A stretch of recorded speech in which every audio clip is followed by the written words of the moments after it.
Today I'm changing my anode rod in my water heater. I've got a natural gas water heater and I heard about this, so I wanted to go do it. Some of the things I had to do first to kind of take you through the process. First thing, I put this on pilot and then I turned the heat off. Once I turned the heat off, I went and got a hose that went ahead and drained.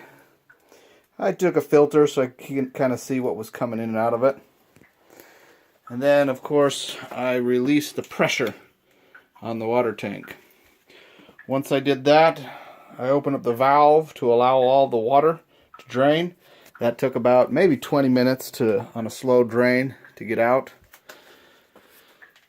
I turned off my valve to stop the pressure from the cold water coming in so it wouldn't fill up. I emptied the tank 100%.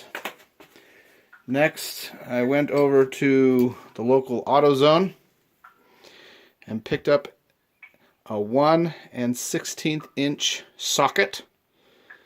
That's a 1/2 inch socket that I was able to take from the back of my water heater. Back here's the water heater. Okay, I went ahead and took that. There was a little cover piece here that was right here that I popped out. Then I used this socket to go ahead and unscrew it. And I checked it with the existing before I bought it and with the new, and it fit both of them perfectly. I think this is the standard size. Yeah, you can see my water heater has a strap on it. You might want to hold it because it was very hard to take off. In fact, I used my rod here and it did not take it off after a lot of trying. Then I put it on my ratchet, my electric ratchet, and pulled it off. It took about, I don't know, I'd say about 60 seconds of working on it before it finally came loose. Now that that's loose, I've bought the new one.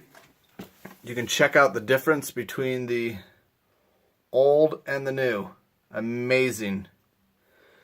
That water over time had deteriorated and eaten that up so bad. So you want to check the length of both of them. Make sure they're the right length. Looks like mine's just a little bit shorter. The new one is. If it's too long, you've got to cut the new one to fit. And it has these little joints here so you can bend it. As you can see, I have very limited ceiling height, so I'm going to have to, I had to bend my old one to get it out. So I'm going to have to bend my new one to get it back in. Hopefully this prolongs the life of my water heater for a little bit. This one's, I think, 6 to 7 years old right now. And anyway, this just screws back in. I need to get some Teflon tape and wrap it around here, maybe 5 or 6 times before I screw it back in. And then I'll recharge the system and put it back up and running.